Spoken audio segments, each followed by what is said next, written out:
ম্যাচের স্কোর কি হবে না হবে কিংবা বার্সা কতটা স্কোর করতে পারবে সেইটা আসলে কোনো মানে কোনো ঠিক নাই। কিন্তু গোল কনসিড করবে এইটা যেমন একদম মানে ডাল ভাতের মতো হয়ে গেছে কিংবা একদম মানে ঠিক হয়ে গেছে। এইটা যেমন একদম ফিক্সড। মানে গত ম্যাচটাতে বড় একটা স্কোর পাইছে, মানে গত ম্যাচে মানে সদ্য শেষ হওয়া ম্যাচের আগের কথা বলতেছি, ওইটাতে বড় একটা স্কোর পাইছে কিন্তু ঠিকই গোল কনসিড করছে, ক্লিনশিট রাখতে পারে নাই। আজকের ম্যাচটাতে দুইটা গোল মানে কনসিড করছে। মানে গোল কনসিড করাটা কোনোভাবেই মানে থামানো যাইতেছে না, এইটা হবেই হবে এরকম অবস্থায় মানে বার্সা পৌঁছে গেছে। তো এইটা কতটা যে মানে আহ, মানে আনএক্সপেক্টেড সেইটা আসলে মানে এইভাবে সাধারণভাবে বলে বোঝানো আমার কাছে মনে হয় যে মোটামুটি অসম্ভব। গোল কনসিড মানে হবেই হবে এইরকম বার্সার সাথে ইতিমধ্যেই হয়ে গেছে। আগামী ম্যাচটাতে মানে বার্সা যখন খেলতে নামবে কিংবা আগামী ম্যাচটাতে নামবে, স্কোর কয়টা হবে, 4টা স্কোর করতে পারবে নাকি 5টা পারবে, সেইটা হইতেছে একটা পরের বিষয় কিংবা অনুমানের একটা বিষয়। কিন্তু মোটামুটি নিশ্চিতভাবে বলা যায় যে ওই আগামী ম্যাচটাতেও একটা হলেও অন্ততপক্ষে গোল কনসিড করবে। তো এই যে মানে এরকম গোল কনসিড করার যেই রেশিওটা, এইটা কোনোভাবেই কমার দিকে নাই, বরং ওইটা বেড়েই চলতেছে। আজকে পয়েন্ট লুজ করলো, কোনোভাবেই এটা মানে এক্সপেক্টেড ছিল না, এইটা পুরোপুরি আনএক্সপেক্টেড একটা বিষয় ছিল এবং বার্সা সেটা মানে ঘটিয়েছে। তো বার্সা ভালো অবস্থানেই আছে, কিন্তু যেই ধারায় আগানোর কথা কিংবা ম্যাচ থেকে পয়েন্ট বের করে নেয়ার যেই সিকোয়েন্সটা মেনটেন করা বার্সার জন্য দরকার ছিল কিংবা মানে মানে প্রয়োজন ছিল কিংবা কথা ছিল, সেইটা বার্সা পারতেছে না। গোল কনসিড করতেছেই, তো করতেছেই, এটা কোনোভাবেই বন্ধ হওয়ার মতো অবস্থায় নাই। আজকে দানি অলমো স্টার্ট করছে, তো মার্কাসাদোকে মানে দেখা গেছে, পেদ্রিকে দেখা গেছে, যেই তিনজনকে আগের ম্যাচটাতেও পাওয়া গেছিল। তো আম, যারা মাঝখানে ভালো করতেছে তাদেরকে প্রেফার করেও ওই জায়গা থেকে যে মানে আসলে রেজাল্টের হিসাব অনুযায়ী যে খুব ভালো পরিমাণ কন্ট্রিবিউশন বের করে আনাটা একই ধারায় আহ, মানে মেনে চলাটা কিংবা প্রমাণ করাটা যাইতেছে, সেটা আসলে বলার কোনো সুযোগ দেখতেছি না কিংবা সুযোগ নাই। তো এটা হইতেছে আমার কাছে মনে হয় যে এই ধরনের পয়েন্ট নষ্ট করা কিংবা পয়েন্ট লুজ করাটা বার্সাকে পরবর্তী সময়ে অনেক বেশি ভুগাবে। বিশেষ করে একদম সিজনের শেষের দিকে যখন টাইটল ডিসাইডিং মুমেন্ট আসবে, তখন এই যে 2 পয়েন্ট নষ্ট করা, এইটা কিন্তু এইটার মাসুল তখন গিয়ে অনেক বেশি বার্সাকে গুনতে হবে বলে মনে করতেছি। স্কোর বার্সা পাইতেছে, আগের ম্যাচটাতে ভালো স্কোর ছিল, বড় স্কোর ছিল, কিন্তু এই ম্যাচটাতে এসে মানে দুইটা স্কোর পেয়েও দুইটা কনসিড করে বসার কারণে 2টা পয়েন্ট আর পাওয়া হইল না। তো একটা পয়েন্ট তো অপোনেন্টও পাইল, একই সাথে বার্সাও। যদি আরেকটা গোল মানে কনসিড করতো, মানে এরকম কোনো কিছু হইতো, তাহলে তো পয়েন্ট নষ্ট করতো। আরেকটা গোল কনসিড করে পয়েন্ট যদি নষ্ট করার পুরোটাই কোনো উপক্রম দেখা যাইতো, তাহলে অবাক হওয়ার কিছু থাকতো না, কারণ গোল কনসিড করাটা এত আহামরি কিংবা অস্বাভাবিক কোনো বিষয়ে আর নাই। বার্সার সাথে এইটা মোটামুটি একদম মানে সাধারণ একটা বিষয় হয়ে গেছে যে বার্সা প্লেয়াররা মাঠে থাকবে, পাসিং করবে, স্কোরও পাবে, আবার ইনজুর্ডও হইতে পারে, আবার গোলও কনসিড করবে। এইটা যেমন মানে সব ক্ষেত্রে তো এটা একটা সাধারণ বিষয়, ঠিক আছে, কিন্তু বার্সার সাথে এইটা মোটামুটি বলা যায় যে একদম অ্যাডজাস্ট হয়েই গেছে ইতিমধ্যে। পরবর্তী ম্যাচটাতে আমি এই মুহূর্তেই বলে দিতে পারি যে পরবর্তী ম্যাচটাতে বার্সা গোল কনসিড করার সম্ভাবনাটা অনেক বেশি থাকবে, কারণ এইটার তো আসলে অনুমান করে মানে বলার মতোই একটা বিষয়, কারণ সেটা তো মাঠের মধ্যে দেখা যাইতেছে। গোল মানে যখন অন টার্গেট হইতেছে 2টা 3টা, এর মধ্যেই অপোনেন্ট মানে স্কোর বের করে নিতেছে।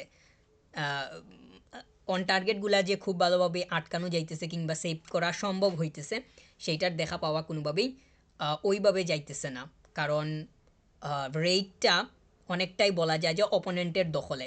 এই জায়গাতে বার্সা অনেক বেশি ভুগতেছে। আর এইটার যদি উন্নতি না হয়, তাহলে আমার কাছে মনে হয় যে এইটার যে আউটকাম আসবে সেইটা তো এখনই দেখা যাইতেছে যে এটা ভালো না। আর সামনের দিকে গিয়ে তো সেইটা কোনোভাবেই ভালো হওয়ার মতো কোনো কিছু মানে হবে বলে মনে করতেছি না, বরং ওইটা আরও মানে খারাপ হবে। আর আমার কাছে মনে হয় যে গোল কিভাবে কনসিড না করা যায় এই দিকে বার্সাকে বাড়তি নজর দিয়ে কাজের পরিমাণটা বাড়ানো উচিত। কারণ অপোনেন্টকে তো থামাতে হবে। দুইটা স্কোর করে তো বসে থাকলে সেটা হইল না, দুইটা স্কোর করে তো দুইটা হজম হইতে পারে, কিন্তু এই হজমটা কিভাবে বন্ধ করা যায়, স্টপ করা যায়, সেই দিকে তো নজর দিতে হবে। কিন্তু এই নজরের দেখাটা ওইভাবে যে পাওয়া যাইতেছে, নজরের দেখা তো তখনই আসবে যখন এই জায়গাতে বার্সা সাকসেস কিংবা এই জায়গাতে বার্সা এর সফলতার সুগ্রানটা খুব ভালোভাবেই পাওয়া যাবে, কিন্তু সেইটা পাইতেছি না বা দেখা যাইতেছে না। গোল কনসিড করাটা একদম মানে সাধারণ বিষয়ই বার্সার জন্য এই মুহূর্তে। তো এই দিকটা যে খুবই ভালো কোনো সংকেতের মানে নোটিফিকেশন পাঠাইতেছে সেইটা আমার কাছে কোনোভাবেই মনে হইতেছে না। আর বার্সা আমার কাছে মনে হয় যে ব্যাকলাইনটা আরও বেশি পরিমাণ সলিড হওয়া দরকার। কারণ অপোনেন্ট তো স্কোর বের করে নিতেছে, এই জায়গাতে তো আসলে মানে ব্যাকলাইনকে যে খুব বেশি পরিমাণ দোষারোপ করা ওইভাবে যাবে সেটাও মনে করতেছি না। কিন্তু যখন মানে বার্সা যখন দুইটা স্কোর করছে কিন্তু দুইটা যখন হজম করে বসে তখন তো আসলে ব্যাকলাইনকেই দোষারোপ করতে হয়, কিংবা গোলকিপিং। ব্যাকলাইন মানেই তো ওকেও মানে ওই পজিশনকেও বুঝাইতেছে, তো ওই জায়গাকে তো আসলে মানে এখানে ব্লেম দিতেই হয়। আর আমার কাছে মনে হয় যে মানে বার্সা আরও বেশি পরিমাণ কনসার্ন থাকা দরকার সব পজিশনকে কেন্দ্র করে। এইভাবে যদি গোল কনসিডের পরিমাণ কিংবা স্কোরিং যা আসতেছে কনসিড করাও সেটা মানে হয়ে যাইতেছে, এটা যদি চলমান থাকে তাহলে অবশ্যই বার্সার জন্য ভালো কিছু অপেক্ষা করবে না। এইটা তো অবশ্যই কোচিং স্টাফদের, অফিসিয়ালদের খুব ভালোভাবেই নজর রাখতে হবে। গোল কনসিড করাটা কিভাবে মানে একটু এই জায়গাটা কিভাবে মানে কাটিয়ে ওঠা যায়, যাতে এইখান থেকে মানে এই জায়গা থেকে ভালো পরিমাণ ফলাফল পাওয়া যায়, সেইটাকে নজরে রেখে কাজ করা দরকার। আর মাঝখানের সাথে ব্যাকলাইনের যাতে আরও ভালো আন্ডারস্ট্যান্ডিংটা মানে ফুটে উঠে মাঠের মধ্যে, সেইটার দেখা পাওয়াটাও দরকার। যখন এই দুইটা পজিশন মানে কানেকশনটা খুব ভালোভাবে বিল্ড করতে পারে তখন অপোনেন্টকে ডমিনেট করতে পারাটা সহজই হয়ে যায়।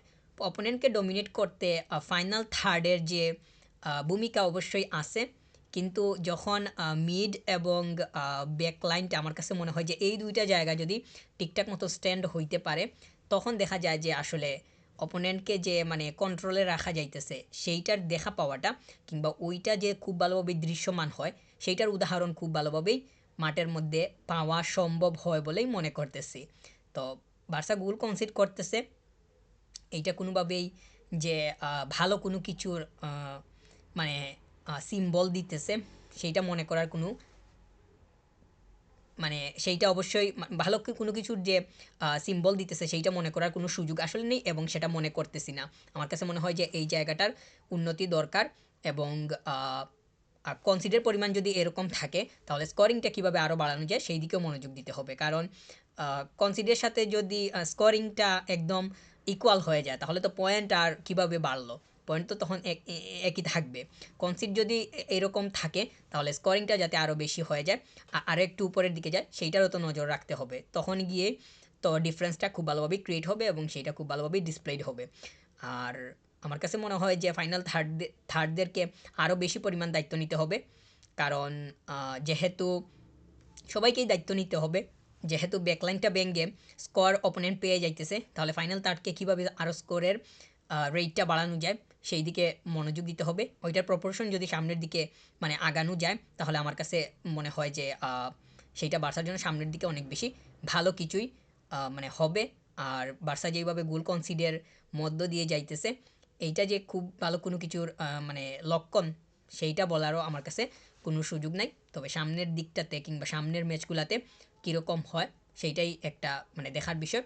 আর আগামী ম্যাচগুলোতে যাতে গোল কনসিডার পরিমাণটা কমে আসে সেটাই প্রত্যাশিত থাকবে। আর ওইটা যদি হয় গোল কনসিড যদি এখনকার মতো দেখা যায় তাহলে সেটা অবাক হওয়ার কিছু থাকবে না, কারণ বার্সা তো একটা ধারা মেনটেন করেই গোলগুলা হজম করতেছে, তখন তো মানে ওইটা স্ট্রেঞ্জের কোনো বিষয় হবে না। তবে এইটা থেকে কীভাবে বের হওয়া যায়, তো সেইটার দিকে অনেক বেশি নজর দিতে হবে। আমার কাছে মনে হয় যে অফিসিয়ালদের অনেক বেশি পরিমাণ কাজ করা উচিত, ব্যাকলাইন নিয়ে বিশেষ করে কাজ করতে হবে, কারণ ওই জায়গাটা যদি ঠিক হয় তাহলে মানে গোল কীভাবে, মানে গোল থেকে কীভাবে বাঁচা যায়, সেইটা গোল খাওয়া থেকে কীভাবে বাঁচা যায় সেইটার মানে ভালো কোনো কিছু পাওয়া যাবে। আর বার্সাকে তো অবশ্যই পুরো টিম হিসাবেই প্রতিটা ম্যাচ কন্টিনিউ করা উচিত, কারণ টিম হিসাবে যখন মানে খেলা সম্ভব হয় তখন দেখা যায় যে অপোনেন্টকে কন্ট্রোল করতে পারাটা আরও বেশি সহজ হয়। তো মোট কথা আমি যেটা বলতে চাই যে ব্যাকলাইনকে নিয়ে বেশি পরিমাণ কাজ করা উচিত, যাতে করে ওই সাইডটা আরও বেশি সলিড হইতে পারে এবং অপোনেন্টের স্কোর, অপোনেন্টের অ্যাটাকগুলা কিংবা অপোনেন্ট যখন অ্যাটাকে আসবে তখন ওইগুলা যাতে আরও ভালোভাবে সামাল দেওয়া যায় সেই দিকে অবশ্যই কনসার্ন মানে থাকাটা দরকার হবে। যারা ব্যাকলাইনে মানে এখন এক্সিস্ট করতেছে, আমার কাছে মনে হয় যে তাদের আরও বেশি দায়িত্বশীল আচরণ করা দরকার।